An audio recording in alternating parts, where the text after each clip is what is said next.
Welcome back. We have John Van Limbeek joining us from Abbott Wealth Management on this Wednesday afternoon. Welcome back, John. Thank you very much. Yes, we're glad to have you on the show today. We're talking about the importance of setting goals and time frames when it comes to your investments, looking at sort of time blocks and figuring out what's important. Exactly. And we talked about this before in the past, but it's always nice to kind of reiterate it again.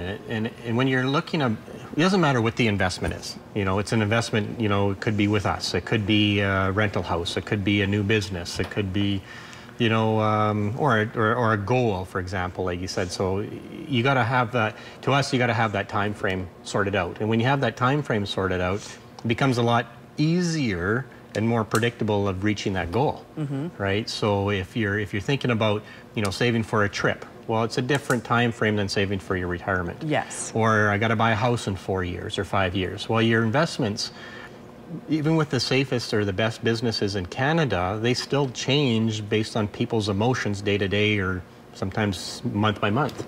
So you can own the best businesses in Canada and still lose money on paper, and if you needed to take it out at that time, then you've realized an actual loss, right? So if we can sit down and figure out what those goals are and put them into like a goal-based planning, then you have more of a likelihood that you're going to reach that goal. Absolutely. When it comes to time frames as well, would you say it's easier to deal with a longer time frame? It very is, right? We can get you through those ups and downs in the market, or drops in real estate value, or increases in real estate value, regardless of what you're doing, or a drop in business value. If you can look 5, 10, 15, 20 years down the road, lots of unknowns there, but if you're still trying to keep that, you know, that view of a 20-year horizon versus a 2-year horizon. I got to buy a new house in 2 years. Well, probably not going to take your money and double it in 2 years, right? So you have to be a little bit more conservative in our view of what you're going to invest in or how you're going to manage that, with the likelihood that the money is going to be there in 2 years when you need it. Saving for retirement has become such a big thing, but I'm sure that at some stages you see people coming in that have 5 years until retirement and they're just not ready, and it's harder to make those, you know, try to meet their goals based on that time frame. You almost can't. Right, and that's why it comes back to taking a look at it. You know, it's hard over a longer period of time, but you know, when you hit your mid-40s, yeah, time is running out, and you know, your paychecks are a lot fewer, and before you are going to retire, and whether it's 60 or 65, right? So you do, but starting with that end in mind, and working backwards to where we are today makes it a lot easier.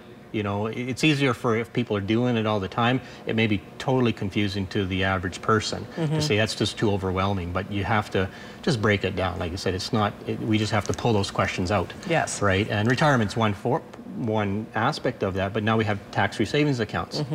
Okay, how do you manage those, right? You know, people will maybe get an inheritance or sell a house and say, okay, well, I have this new pot of money, how would you invest it?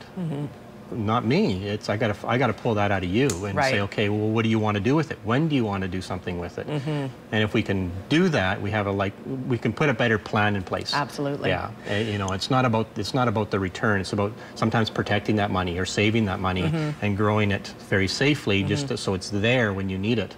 Not about getting the most return in the shortest period of time. Absolutely. Yeah. We're already out of time. Can you believe it? Wow. Okay. I know. Is there anything you want to hit on that we missed, or we're good? Yeah, you bet. Okay, thank you. Important to plan for the future. If you have any questions, you can certainly contact Abbott Wealth Management. Information on the screen. John, thank you very much for being here. We're back in a quick minute. Stay with us.